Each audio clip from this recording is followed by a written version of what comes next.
Okay, so we're back here after a year. It was a year ago, April. Are these Ikadabuki? Ikadabuki, it's the Raft style pine trees we're using as our subject, and Japanese black pine. And so you can see there's kind of like this trunk going in like this, and we've trained up these little branches that are now going to become little trunks.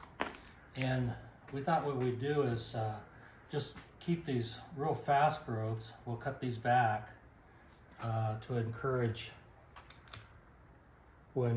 these younger growths and lower growths to get stronger. So we're going to leave a little bit of needle growth from the candle, and this one I'll just pinch a little bit because it's still soft.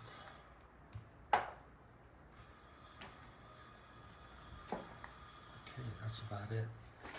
And then I guess we should do that for this other. This is the second one we did, and boy, there's a lot of lanky growth in here. So maybe, well, let me bring this back to some needles. Take this off. Let me ask a quick question. Why wouldn't you just keep these and knock off all of this stuff? Would that just be too much bleed at this point? Oh, and leave those small ones? Yeah. You could. I think eventually it's getting like a knot there, you know, like a big bulge where it's all coming in. So I'd like to take these off, these big fat ones off. Okay.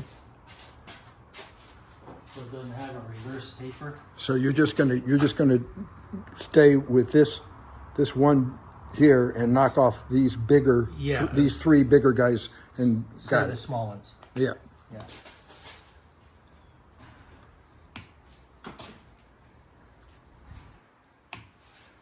Okay. I'm sure it has some. We probably, this stage they're young enough you could just break it off with your fingers. Actually, cleaner cut is better. Okay. So you're just cutting these off straight, 90 degrees. So we're not doing anything special to them. No, yeah, there's a little angle, but not really that much. And the point is to not take off all the new growth, but to leave some so that it'll push from down below some and encourage all this lower stuff. Right, where all these needle follicles are, it'll encourage back budding in there at this point still. Will we go in July, first part of July, middle of June, and do any pinching or take off any of this stuff for smaller, or we're just going to continue to let them run for the next couple of years, build them up? I think I would at this point slowly raise the trunks up year after year, but try to keep it back a little bit slower so that we're encouraging the back budding and the lower branches, because right now they're just little whips. Yeah. So we want some side branching to develop, and so that's kind of the goal. And maybe what we'll do is we'll excavate one of these and see how the roots are developing. Okay. I'm going to pause it right now, and we'll take that into account, see how it goes. Okay.